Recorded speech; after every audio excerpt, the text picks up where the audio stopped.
Louis Theroux went inside the Manosphere, and I'll give him credit. He got access most journalists can't get. He put a camera on something real, and if you watched it and walked away thinking, these poor young men, hold on to that instinct. That's actually the right read. Because what I want to do today isn't argue with the documentary. I'm not here to litigate Red Pill or cancel anybody in it. I'm a clinician. I've spent a decade working with the men this documentary films, men who found these spaces before they found anything else. And there's a layer underneath what the camera captured that I think is worth getting into. The one moment in particular that crystallized it for me, a young man approaches and thanks one of these influencers, saying he was in a dark place and that this man's content saved him. The influencer accepts it, nods, tell him he loves him and he can do anything. Louis later finds the young man again and gets his painful story. No man in his life growing up, a loss of a brother, deeply hurting, and how desperately he needed the guidance these influencers gave him. How he holds that influence despite being homeless at times and unsuccessful in the ways the influencer says are required for him to be a man. I want to sit with that for a second. He tells you everything about what these spaces can do and everything they structurally cannot. What that scene tells us clinically isn't that these spaces are predatory, it's that they're partial. They found a real developmental need and offered it something to hold on to. But there's a structural ceiling built into how they operate, and it's a ceiling these young men will hit every single time. And that's what I want to examine today. Not take down the movement for filling a need, but because if we're serious about what these men actually need, we have to be honest about where the current answers fall short and what these influencers do for these lost men. It's not therapy, it's not competing ideology, it's something older and harder to scale. And it's the only thing that I've watched actually move the needle for these men. Let's get into it. Louis got access, and that matters. Most documentarians flatten these men, and he let them talk. The pain driving men to these spaces is real. Hunger for identity, for status, for someone telling you what a man is supposed to be. That's not pathology, that's an unmet developmental need. The young man that approached that influencer, he followed these guys' advice. He picked up, he moved, he restructured his entire life around the directions they gave him. Now, before we go anywhere with that, I want to be precise because this matters clinically. He wasn't naive, he wasn't weak, he was reading the landscape accurately. The jobs available to young men without advanced credentials don't produce what those same jobs produced for their grandfathers. Society still grades men on provider status, and the math stopped working. So when someone in your feed looks in the camera and says, "I love you, there's nothing you can't do in this world, we're in this together," that's not a sales pitch landing on a fool. That's a father figure line landing on a fatherless kid who's already done the math and knows the traditional path doesn't add up. The Manosphere didn't manufacture that hunger. It just knew where to find it. So this isn't a takedown. It's a clinical look at what that young man actually needed and what that influencer, for all his reach, structurally couldn't give him. These influencers got their first hit of status from being the guys willing to say the unsayable. And that's a real neurological reward. And the business model locked in on them. When your income depends on performance of an identity, evolution becomes expensive. Every nuanced thought costs you audience. It's not a character flaw, it's a structural trap for these guys. The content grind itself, the output, the controversy, the audience maintenance, consumes the exact hours where mentorship and genuine belonging would have had to build and live.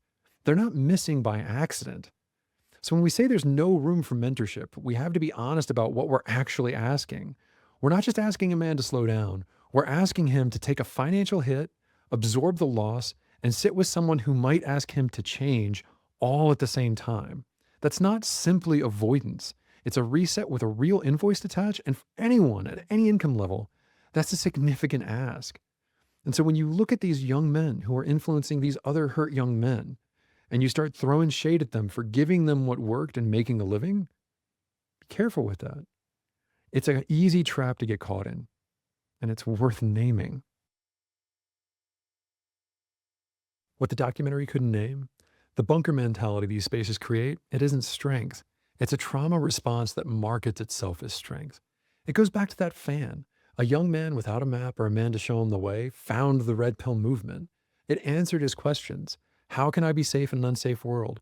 What do I have to do to be valued? How do I take care of my people? He explicitly said one of the main things he wants to do is take care of his mother. The answer he got? Bunker up, perform, and never, ever show weakness. Isolation that feels like protection is one of the oldest maladaptive patterns we see clinically. The bunker keeps the threat out, but keeps the man locked in. Every framework in that documentary was external. Status, dominance, the market. None of those asked, What's happening inside the man and what's the missing variable? The missing variable is one adult male in that young man's life that gave a shit.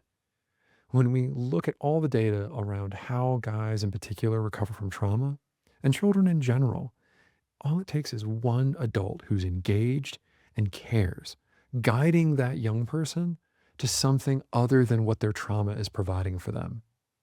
And that's where this comes from. It comes from a bunch of young men who figured out a way to operate in a world without that and then have what they can have, a parasocial relationship. They can be a totem for the other young men in that position, offering them status, money, and acclaim if they can do it as well as they can. But what they can't do is offer real connection. Videos can't do that. The algorithm cannot replace an engaged adult in a young person's life.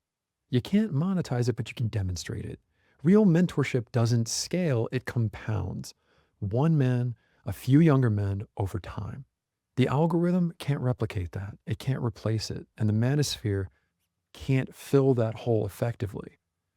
But when it shows up in families, in workplaces, the young guy doesn't end up in that bunker because he saw a different way to be that worked.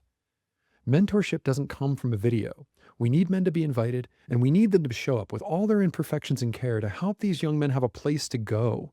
We can't silence a solution. We need to replace it with something better. If you want a fuller picture of what's happening to these men and what you can do about it to start replacing what they have with something better, your next stop is other resources.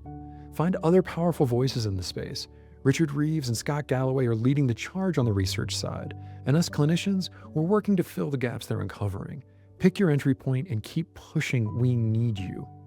If this landed for you, share it with one other man in your life who's circling these spaces, not to argue with him, just to give him another voice in the room. If we can keep doing that, if we can provide an alternate way forward for these young men, instead of telling them their needs don't matter and that the way they're filling them isn't working, we've got to show them the better way. So be that for the young men in your life, and we'll see if we can change some of this.